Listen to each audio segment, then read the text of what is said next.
सहयोग की विशेषता है सामूहिक प्रक्रिया, बी व्यापक प्रक्रिया, सी सार्वभौमिक प्रक्रिया, डी उपयुक्त सभी। इसमें आपका आंसर रहेगा ऑप्शन नंबर डी उपयुक्त सभी। ये सहयोग की विशेषताएं सामूहिक प्रक्रिया, व्यापक प्रक्रिया, सार्वभौमिक प्रक्रिया, ये सभी सहयोग की विशेषताएं हैं। आइए अगले क्वेश्चन पर चलते हैं। औगबर्न एवं निम्नकॉफ के अनुसार सहयोग हैं ए सामान्य सहयोग, बी मित्रवत सहयोग, सी विभेदीकृत सहयोग, डी उपयुक्त सभी। बताइए इसमें आपका आंसर क्या रहेगा। इसमें आपका आंसर रहेगा ऑप्शन नंबर डी उपयुक्त सभी। आइए अगले क्वेश्चन पर। The functions of social conflict किसकी बुक है, ये किसकी कृति है।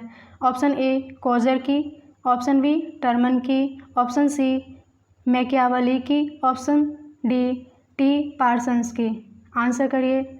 ये बुक जो है लुइस ए कोजर की है। इसमें आपका आंसर रहेगा ऑप्शन नंबर ए। आइए अगले क्वेश्चन पर। जन्म के समय शिशु न तो सामाजिक प्राणी होता है और न ही असामाजिक, परंतु यह स्थिति अधिक दिनों तक नहीं रहती, क्योंकि वो जैसे जैसे बड़ा होता जाता है समाज के संपर्क में आता है और समाज के व्यवहारों को सीखता है। उसके कुछ रूल और रेगुलेशंस जो भी होते हैं वो सभी सीखता है। यह कथन किसने कहा है। हरलॉक का है, क्रो एंड क्रो का है, एवं टर्मन का है, या बुहलर का है। आंसर करिए। इसमें आपका आंसर क्या रहेगा। इसमें आपका आंसर रहेगा क्रो एवं क्रो का। आइए अगले क्वेश्चन पर। सामाजिक विकास का तात्पर्य है स्वयं का विकास। ऑप्शन नंबर बी शिक्षा का प्रचार प्रसार करना, ऑप्शन नंबर सी बालक का विकास, ऑप्शन नंबर डी अपने और अन्य लोगों के साथ समायोजन की क्षमता। सामाजिक विकास हमें अपने और समाज के साथ समायोजन की क्षमता का विकास करना सिखाता है, इसीलिए इसमें आपका आंसर रहेगा ऑप्शन नंबर डी। आइए अगले क्वेश्चन पर। सामाजिक विकास एक प्रक्रिया है जिसमें एक व्यक्ति एक सामाजिक मनुष्य में बदल जाता है। यह कथन किसका है। ऑप्शन नंबर ए अलेक्जेंडर का, बी ऑगबर्न तथा निम्नकॉफ का, सी फ्रोवेल का, डी हरलॉक का। आंसर करिए। इसमें आपका आंसर रहेगा ऑप्शन नंबर बी। यह कथन जो है ऑगबर्न तथा निम्नकॉफ का है। आइए अगले क्वेश्चन पर।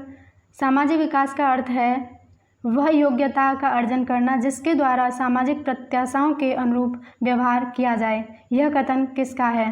किम्बाल यंग का, ड्रेवर का, या फिर एलिजाबेथ हरलॉक का, या फिर इनमें से कोई नहीं। बताइए इसमें आपका आंसर क्या रहेगा। Option number C Elizabeth Hurlock का।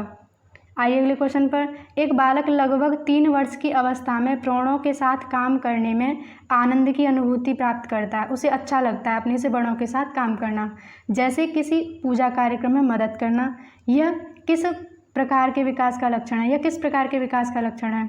ऑप्शन ए संवेगात्मक विकास, शारीरिक विकास, ऑप्शन नंबर सी सामाजिक विकास, ऑप्शन नंबर डी बौद्धिक विकास। इसमें आपका आंसर रहेगा ऑप्शन नंबर सी सामाजिक विकास में बच्चे को जो है बड़ों के साथ कार्य करने में आनंद का अनुभव होता है। आइए अगले क्वेश्चन पर। प्रतियोगिता के प्रकार हैं ए व्यक्तिक प्रतियोगिता, बी सामूहिक प्रतियोगिता, सी अव्यक्तिक प्रतियोगिता, डी ए और बी दोनों ही सही हैं। बताइए इसमें आपका आंसर क्या रहेगा। इसमें आपका आंसर रहेगा ऑप्शन नंबर डी व्यक्तिक प्रतियोगिता और अव्यक्तिक प्रतियोगिता, ये दोनों ही प्रतियोगिता के प्रकार हैं। आइए अगले क्वेश्चन पर। सहयोग है ऑप्शन ए किसी उद्देश्य की प्राप्ति के लिए सामूहिक प्रयत्न, ऑप्शन बी दूसरों के कार्य में मदद करना, ऑप्शन सी ए और बी दोनों सही हैं, या ऑप्शन डी स्वयं का कार्य करना। इसमें आपका ऑप्शन जो है डी ही गलत है, स्वयं का कार्य करना। बाकी ए और बी दोनों सही हैं। इस हिसाब से आपका इसमें आंसर रहेगा ऑप्शन नंबर सी ए और बी दोनों सही हैं। सहयोग का जो अर्थ है वो किसी उद्देश्य की प्राप्ति के लिए सामूहिक प्रयत्न करना, दूसरों के कार्य में मदद करना ही सहयोग है। आइए अगले क्वेश्चन पर चलते हैं। सहयोग की विशेषताएं हैं ऑप्शन ए सामाजिक प्रक्रिया, ऑप्शन बी व्यापक प्रक्रिया, ऑप्शन सी निरंतर प्रक्रिया, ऑप्शन डी उपयुक्त सभी। बताइए इसमें आपका आंसर क्या रहेगा। इसमें आपका आंसर रहेगा ऑप्शन नंबर डी उपयुक्त सभी। आइए अगले क्वेश्चन पर चलते हैं। जब व्यक्ति दो विपरीत परिस्थितियों में फंस जाता है और यह निश्चित नहीं कर पाता कि वह क्या करे और क्या ना करे, इस अवस्था को क्या कहा जाता है। द्वेष की अवस्था, या फिर क्रोध की अवस्था, या परेशान अवस्था, या अंतर्द्वंद अवस्था। बताइए इस अवस्था को क्या कहा जाएगा। कमेंट करिए। तो इसमें आपका आंसर क्या रहेगा। ऑप्शन नंबर डी अंतर्द्वंद। व्यक्ति के मन में ये द्वंद्व कॉन्फ्लिक्ट पैदा हो जाता है कि कौन सी स्थिति में जाए जब दो विपरीत परिस्थिति हो। तो आइए अगले क्वेश्चन पर चलते हैं। Conflict may be defined as a state of affairs in which two or more incompatible behavior trends are evolved that cannot be justified fully at the same time। यह परिभाषा किसने दी है? ये परिभाषा आप हिंदी में पहले देख ही चुके हैं। ये परिभाषा बोरिंग ने, लैंगफिल्ड तथा बेल्ड सभी ने दी है। इसमें आपका आंसर डी रहेगा, उपयुक्त सभी। आइए अगले क्वेश्चन पर। आनुवांशिकता तथा वातावरण परस्पर हैं, एक दूसरे पर पूरक हैं या निर्भर हैं या सहयोगी हैं? इसमें आपका आंसर रहेगा ऑप्शन नंबर डी, उपयुक्त सभी। आइए अगले क्वेश्चन पर। आनुवांशिकता को कौन सी सामाजिक संरचना माना जाता है? गौण, ऑप्शन नंबर बी गत्यात्मक, सी स्तर, डी प्राथमिक। आंसर करिए। इसमें आपका आंसर क्या रहेगा? ऑप्शन नंबर सी, आनुवांशिकता को स्थिर सामाजिक संरचना माना जाता है। आइए अगले क्वेश्चन पर।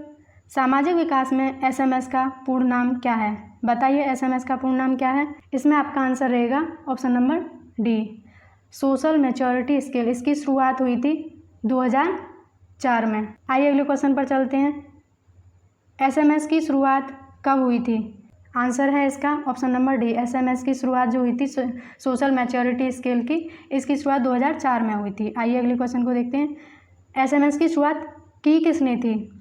Doctor RP. श्रीवास्तव ने एसएमएस की शुरुआत की थी 2004 में। आइए अगले क्वेश्चन पर चलते हैं। एसएमएस अर्थात सामाजिक परिपक्वता मापनी, सोशल मैच्योरिटी स्केल को सामाजिक परिपक्वता मापनी हिंदी में कहेंगे, का प्रयोग किया गया है। बताइए इसका आंसर क्या रहेगा? इसमें आपका आंसर रहेगा ऑप्शन नंबर डी, ये जो जन्म से 25 वर्ष तक की सामाजिक परिपक्वता का मापन करती है। आइए अगले क्वेश्चन पर। जॉनसन के अनुसार समाजीकरण के कितने लेवल हैं? जॉनसन ने समाजीकरण के जो है 4 लेवल दिए हैं। इसमें आपका आंसर रहेगा ऑप्शन बी, 4 लेवल। वो लेवल हैं, पहला लेवल है मौखिक अवस्था जो जन्म से 1 वर्ष तक का है। दूसरा है शैशवावस्था 1 वर्ष से 3 वर्ष तक का। तीसरा है तदात्मीकरण अवस्था जो 4 वर्ष से 12 वर्ष तक का है। चौथा है किशोरावस्था। आइए अगला क्वेश्चन देखते हैं। ये परिभाषा दी हुई है, आपको ये बताना है कि किसने दी है। समाजीकरण समाज के नियमों के अनुसार सीखने की प्रक्रिया है, ऐसा ऑगबर्न ने कहा है, ऐसा निमकॉफ ने कहा है, या जॉनसन ने कहा है, या मार्शल ने कहा है? आंसर करिए। इसमें आपका आंसर रहेगा ऑप्शन नंबर सी, जॉनसन की परिभाषा है ये। आइए अगले क्वेश्चन पर चलते हैं। बालक के समाजीकरण के बाधक तत्व कौन कौन से हैं? बालक के समाजीकरण में जो बाधा उत्पन्न करते हैं, जो रोड़ा बनते हैं, वे ऐसे कौन से तत्व हैं? इसमें आपका आंसर रहेगा उपयुक्त सभी। बच्चे का जब मानसिक स्वास्थ्य ठीक नहीं होगा तो उसका समाजीकरण ठीक से नहीं हो पाएगा। जब उसे उचित शिक्षा नहीं दी जाएगी तो समाजीकरण नहीं होगा। उसमें हीन भावना का या नेगेटिविटी का जो ज़्यादा प्रभाव होगा तो समाजीकरण में वो बाधक ही बनेगा। आइए अगले क्वेश्चन पर चलते हैं। किसने कहा संघर्ष के पार उतरा हुआ सहयोग ही समाज बनाता है? मैकाइवर ने, बी मेरिल एवं एल्ड्रिज ने, सी जी.एस. लेस्ली ने, डी इनमें से किसी ने नहीं। तो ये जो ऑप्शन दिए हुए हैं इनमें से किसी ने ये नहीं कहा कि संघर्ष के पार उतरा हुआ सहयोग ही समाज बनाता है। आइए अगले क्वेश्चन पर चलते हैं। बालक के सामाजिक विकास को प्रभावित करने वाले कारक हैं। ऑप्शन ए आर्थिक तत्व, ऑप्शन बी सामाजिक परिवेशजन्य तत्व, ऑप्शन सी शारीरिक तत्व, ऑप्शन डी वंशानुगत तत्व। बताइए इसमें आपका आंसर क्या रहेगा? इसमें आपका आंसर रहेगा ऑप्शन नंबर बी, सामाजिक परिवेशजन्य तत्व बालक के सामाजिक विकास को प्रभावित करते हैं। आइए अगले क्वेश्चन पर चलते हैं। आपका अगला क्वेश्चन है, विकास के परिणाम स्वरूप नई विशेषताएं और नवीन योग्यताएं प्रकट होती हैं, यह कथन किसने कहा है? ए गैसेल का, बी हरलॉक का, सी मेरेडिथ का, डी हॉलैंड का। बताइए इसमें आपका आंसर क्या रहेगा? Option number B. आइए अगले क्वेश्चन पर। मानव विकास को क्षेत्रों में विभाजित किया जाता है। मानव विकास को कितने क्षेत्रों में विभाजित किया जाता है? ए शारीरिक और आध्यात्मिक संज्ञानात्मक सामाजिक विकास में, बी शारीरिक संज्ञानात्मक संवेगात्मक सामाजिक मनोवैज्ञानिक और आध्यात्मिक विकास में, या ऑप्शन सी मनोवैज्ञानिक संज्ञानात्मक और आध्यात्मिक में। ऑप्शन डी मनोवैज्ञानिक, संज्ञानात्मक, संवेगात्मक और शारीरिक में। इसमें आपका आंसर रहेगा ऑप्शन नंबर डी मनोवैज्ञानिक, संज्ञानात्मक, संवेगात्मक और शारीरिक। और भाषा विकास भी मानव विकास का क्षेत्र है और सामाजिक विकास ही मानव विकास का क्षेत्र है। आइए अगले क्वेश्चन पर चलते हैं। अगला क्वेश्चन है आपका, मुझे नवजात शिशु दे दो, मैं उसे डॉक्टर, वकील, चोर जो भी चाहे बना दूं। यह कथन किसने कहा है? Option A JB. Watson, B Mendel का, ऑप्शन सी हरलॉक का, डी सेले का। इसमें आपका आंसर रहेगा option number A JB. Watson. ये इकलौते ऐसे मनोवैज्ञानिक हैं जिन्होंने हेरिडिटी को कुछ माना ही नहीं है बालक के विकास में। इन्होंने सिर्फ एनवायरनमेंट को ही महत्व दिया है। आइए अगले क्वेश्चन को देखते हैं। बालकों की सोच अमूर्तता की अपेक्षा मूर्त अनुभवों एवं प्रत्ययों से होती है। यह अवस्था कौन सी होती है? 7 से 12 वर्ष की, 12 से वयस्कावस्था तक की, या फिर 2 से 7 वर्ष की, या फिर जन्म से 2 वर्ष तक की। इसमें आपका आंसर रहेगा ऑप्शन नंबर ए 7 से 12 वर्ष की। ये जो है जीन पियाजे की तीसरी स्टेज है। जो मूर्त अवस्था बताई है ना जीन पियाजे ने, ये वही स्टेज है जिसमें बच्चा मूर्त अनुभवों से ही ज्ञान प्राप्त करता है। आइए अगले क्वेश्चन पर चलते हैं। आधुनिक मनोविज्ञान का अर्थ है। ऑप्शन ए मन का विज्ञान, ऑप्शन बी आत्मा का विज्ञान, ऑप्शन सी शरीर का विज्ञान, ऑप्शन डी व्यवहार का विज्ञान। ऑप्शन नंबर डी व्यवहार का विज्ञान। आइए अगले क्वेश्चन पर। उपनयन संस्कार किस शिक्षा काल में किया जाता था? वैदिक काल में, ऑप्शन बी बौद्ध काल में, ऑप्शन सी मुगल काल में, या इनमें से कोई नहीं। आंसर करिए। उपनयन संस्कार जो होता था वो वैदिक काल की शिक्षा में होता था पहले। आइए अगले क्वेश्चन पर चलते हैं। क्रोध सहायक है व्यवहार परिवर्तन में, झगड़ा उत्पन्न करने में, दुख में, या प्यार में। आंसर करिए। इसमें आपका आंसर रहेगा ऑप्शन नंबर बी क्रोध जो है हमेशा झगड़ा ही उत्पन्न कराता है। आइए अगले क्वेश्चन पर चलते हैं। अगला क्वेश्चन है विकासात्मक कार्य का प्रत्यय है। ऑप्शन ए ई हरलॉक ने दिया था, ऑप्शन बी जैसल ने दिया था, सी पियाजे ने दिया था, डी एबिंगहर्स्ट ने दिया था। बताइए इसमें आपका आंसर क्या रहेगा? विकासात्मक कार्य का प्रत्यय एबिंगहर्स्ट ने दिया था। आइए अगले क्वेश्चन पर चलते हैं। जीन पियाजे ने संज्ञानात्मक विकास की कितनी अवस्थाओं का वर्णन किया है? ऑप्शन ए 4 का, ऑप्शन बी 6 का, ऑप्शन सी 8 का, ऑप्शन डी 5 का। जीन पियाजे के संज्ञानात्मक विकास को कॉग्निटिव डेवलपमेंट और बौद्धिक विकास के नाम से भी जाना जाता है। जीन पियाजे ने विकास की 4 अवस्थाएं बताई हैं, जिसमें पहली अवस्था है सेंसरी मोटर अवस्था, जो है संवेदीगामक या इंद्रिय जनित अवस्था बोलते हैं। दूसरी है पूर्व संक्रियात्मक अवस्था, जिसे प्री ऑपरेशनल स्टेज बोलते हैं। और तीसरी है मूर्त संक्रियात्मक अवस्था, और चौथी अवस्था है औपचारिक संक्रियात्मक अवस्था। ये 4 अवस्थाएं हैं जो जीन पियाजे ने दी हैं। आइए अगले क्वेश्चन पर चलते हैं। अगला क्वेश्चन है आपका बाल विकास का सिद्धांत क्या है? ये सभी जो हैं बाल विकास के सिद्धांत हैं। पियाजे का संज्ञानात्मक विकास का सिद्धांत, पियाजे ने संज्ञानात्मक विकास का सिद्धांत दिया है, कोलबर्ग ने नैतिक विकास का सिद्धांत दिया है, और वाइगोत्स्की ने सामाजिक सांस्कृतिक विकास का सिद्धांत दिया है। ये सभी आपको याद कर लेने हैं। आइए अगले क्वेश्चन पर चलते हैं। आपका अगला क्वेश्चन है मनोसामाजिक विकास का सिद्धांत किसने दिया है? ऑप्शन ए कोलबर्ग ने, ऑप्शन बी एरिक एरिक्सन ने, ऑप्शन सी जीन पियाजे ने, ऑप्शन डी उपरोक्त सभी ने। इसमें आपका आंसर बनेगा option number B Erik Erikson. Erik Erikson ने व्यक्तित्व विकास के लिए सामाजिक कारकों के महत्व पर अधिक बल दिया है। आइए अगले क्वेश्चन को देखते हैं। संज्ञानात्मक विकास की प्रथम अवस्था कौन सी है? ऑप्शन ए संवेदपेशी अवस्था, ऑप्शन बी पूर्व संक्रियात्मक अवस्था, ऑप्शन सी मूर्त संक्रियात्मक अवस्था, या ऑप्शन डी इनमें से कोई नहीं। इसमें आपका आंसर रहेगा option A sensory motor stage. संवेदपेशी अवस्था का काल होता है, इसमें आपको जो पहली अवस्था है जीन पियाजे की, उसकी कितनी उम्र है ये पूछा गया है। ऑप्शन ए है जन्म से 2 वर्ष, ऑप्शन बी है जन्म से 5 वर्ष, ऑप्शन 3 है 3 से 5 वर्ष, ऑप्शन डी है जन्म से 7 वर्ष। आंसर करिए। इसमें आपका आंसर बनेगा ऑप्शन नंबर ए जन्म से 2 वर्ष तक की अवस्था को संवेदपेशी अवस्था कहते हैं, या इंद्रिय जनित अवस्था भी कहते हैं। आइए अगले क्वेश्चन पर चलते हैं। सामाजिक अभिवृद्धि और विकास का अर्थ है अपनी और दूसरों की उन्नति के लिए योग्यता में वृद्धि करना। यह कथन किसने कहा है? ऑप्शन ए है हरलॉक ने, ऑप्शन बी सोरेनसन ने, ऑप्शन सी वॉटसन ने, ऑप्शन डी रॉस ने। आंसर करिए। इसमें आपका आंसर रहेगा ऑप्शन नंबर बी सोरेनसन ने। आइए अगले क्वेश्चन पर चलते हैं। प्रत्येक समुदाय या समूह के व्यवहार संबंधी कुछ ऑप्शन ए सूत्र होते हैं, ऑप्शन बी मानक होते हैं, ऑप्शन सी तथ्य होते हैं, ऑप्शन डी इनमें से कोई नहीं। इसमें आपका आंसर रहेगा मानक होते हैं। आइए अगले क्वेश्चन पर चलते हैं। आपका अगला क्वेश्चन है मानव का विकास एक निश्चित क्रम में होता है, ऐसा किसने कहा है? स्किनर ने, हरलॉक ने, सिरले और गैसेल ने या कोहलबर्ग ने। इसमें आपका आंसर रहेगा ऑप्शन नंबर सी सिरले और गैसेल ने कहा है कि मानव का विकास एक निश्चित क्रम में होता है। आइए अगले क्वेश्चन पर। सामाजिक विकास वह प्रक्रिया है जिसके द्वारा व्यक्ति में उनके समूह मानकों के अनुसार वास्तविक व्यवहार का विकास होता है। यह कथन किसका है? इसमें आपका आंसर रहेगा ऑप्शन नंबर बी चाइल्ड। आइए अगले क्वेश्चन पर चलते हैं। तार्किक संक्रिया काल प्रारंभ होता है जब बच्चे में लॉजिकल थिंकिंग डेवलप हो जाती है, वो कौन सी अवस्था होती है?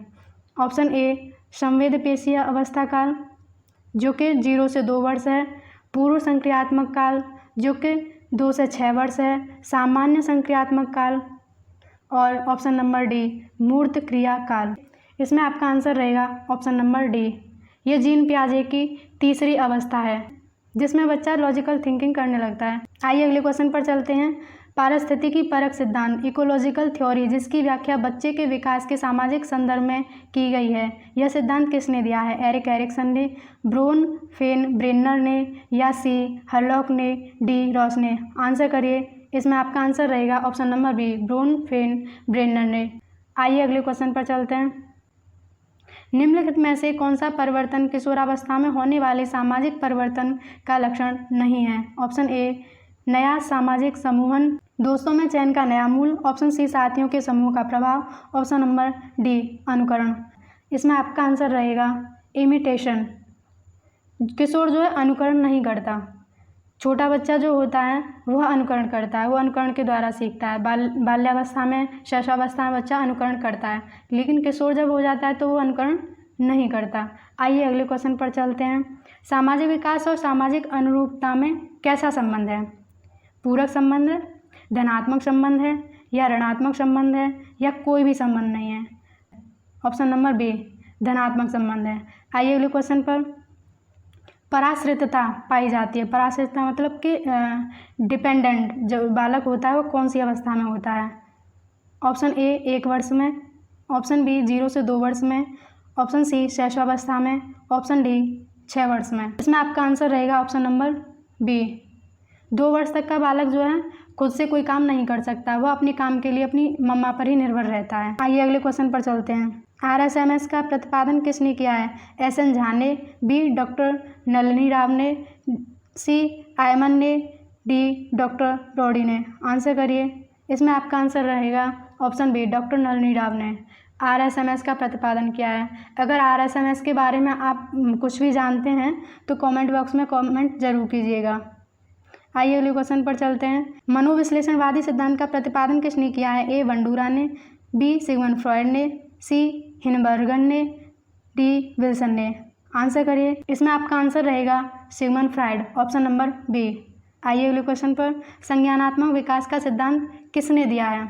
ऑप्शन ए बंडूरा ने, बी हिनबर्गन ने, सी विल्सन ने, डी जीन पियाजे ने। इसमें आपका आंसर रहेगा ऑप्शन नंबर डी जीन पियाजे ने कॉग्निटिव डेवलपमेंट की थ्योरी जो है दी है। आइए अगले क्वेश्चन पर चलते हैं। सामाजिक अधिगम सिद्धांत किसने प्रतिपादित किया है? ऑप्शन ए सिगमंड फ्रॉयड ने, ऑप्शन बी बंडूरा ने, ऑप्शन सी विल्सन ने, ऑप्शन डी प्रोफेसर ट्रायन ने। आंसर करिए। इसमें आपका आंसर क्या बनेगा? अल्बर्ट बंडूरा ने 1977 में अपना प्रयोग जो है बॉबी डॉल पर किया था। इन्होंने बताया समाज द्वारा स्वीकारने वाले व्यवहार का अपनाना तथा वर्जित व्यवहार को न करना ही सामाजिक अधिगम है। आज हम अपनी क्वेश्चंस को यहीं तक रखते हैं। मिलते हैं अगली क्लास में, तब तक के लिए बाय बाय।